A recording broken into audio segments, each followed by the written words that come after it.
Hi guys, I am back with another video and today we are going to learn some important sentences, right? आज हम सीखेंगे कुछ ज़रूरी वाक्य। हिंदी में मैं आपको बताऊंगा, फिर उसकी इंग्लिश भी मैं आपको बताऊंगा। सो ये कुछ ऐसे सेंटेंस होंगे जिनको ट्रांसलेशन करने में काफ़ी लोगों को प्रॉब्लम्स होती हैं और समझ नहीं पाते कि इसको इंग्लिश में कैसे बोलना है। वो मैं आपके साथ शेयर करने वाला हूँ। सो स्टार्ट करते हैं विदाउट एनी डिले। सो आज का जो पहला सेंटेंस है वो है मैं उनमें से नहीं हूँ। मैं उनमें से नहीं हूँ। जैसे हम कई बार बोलते हैं, आपको कभी जैसे किसी ने बोला कि आप धोखेबाज हैं, तो आप कहेंगे नहीं, मैं उनमें से नहीं हूँ। तो आप इसको इंग्लिश में कैसे बोलेंगे? मैं उनमें से नहीं हूँ। I am not one of those, right? इसको इस तरीके से बोलेंगे, I am not one of those. Yes. बढ़ते हैं नेक्स्ट सेंटेंस की ओर। नेक्स्ट सेंटेंस क्या है गाइस? होता है कई बार कि हमारे सामने कोई होता है व्यक्ति और वो हमारे सामने कुछ भी बोलता रहता है, ठीक है, नॉनसेंस बातें करता रहता है। तो हम कहते हैं कि आप अपने होश में नहीं हो, यानी कि आप जो भी कुछ बोल रहे हो अपने होश में नहीं बोल रहे हो। तो उसको इंग्लिश में कैसे बोलेंगे? आप होश में नहीं हो या आप अपने होश में नहीं हो। You are not in your senses. You are not in your senses. Next sentence.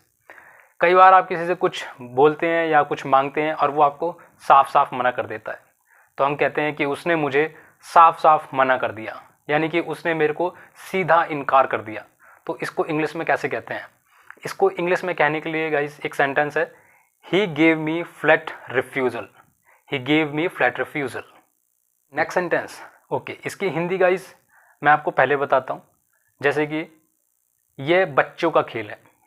हम कई बार बोलते हैं ये बच्चों का खेल है, तो इसको इंग्लिश में कैसे बोलते हैं?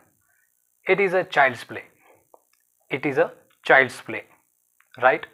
नेक्स्ट सेंटेंस मैं आपको बताता हूँ। कई बार हमारे सामने कोई व्यक्ति होता है, कुछ कहता है और हमें लगता है वो कुछ गलत कह रहा है, तो हम सीधे कहते हैं आप गलत हो, यू आर रॉन्ग। वो एक गलत तरीका है ना? हमें हिंदी में तो हम बोलना चाहते हैं कि आप शायद गलत हैं, तो इसको इंग्लिश में थोड़ा अच्छे तरीके से बोलते हैं। जैसे कि हम कह सकते हैं I think you are mistaken. I think you are mistaken, यानी कि मुझे लगता है कि आप शायद गलत हैं। इसको कुछ इस तरीके से हिंदी में अगर ट्रांसलेट करें तो इसकी मीनिंग होगी, मुझे लगता है कि आप शायद गलत हैं। I think you are mistaken, right? Next sentence देखते हैं। Next sentence. कई बार क्या होता है, हम खाना खाते हैं और खाना खाते समय हमें नमक चाहिए होता है। नमक किसी और के पास रखा हुआ होता है और हम उसको कहते हैं कि क्या आप नमक पास कर देंगे या नमक मुझे दे देंगे। तो इंग्लिश में इसको इस तरह से बोलते हैं, can you pass me the salt. Can you pass me the salt. क्या आप मुझे नमक देंगे या पास करेंगे? और इसके लिए आप मतलब कुछ और भी अगर आप मांगना चाहें किसी से, तो आप ऐसे ही मांग सकते हैं। जैसे कि आप न्यूज़पेपर मांगना चाहते हैं, क्या आप मुझे न्यूज़पेपर पास करेंगे? Can you pass me the newspaper. Can you pass me the book, right? कोई भी चीज़ आपको मांगनी हो तो आप इस तरीके से मांग सकते हैं। होता क्या है कि कई बार हमें बोलना होता है कि यह मेरे बस से बाहर है, बस के बाहर है, या फिर ये मेरी पहुंच से बाहर है, मतलब ये मेरे काबू में नहीं है। तो इसको कैसे बोलेंगे? इसको आप सिंपली बोल सकते हैं कि it is out of my control. It is out of my control, यानी कि मेरे कंट्रोल से बाहर है। Out of control. It is out of my control, right? Next sentence देखते हैं। आप कहना चाहते हैं कि मैं ऐसा जानबूझकर क्यों करूँगा।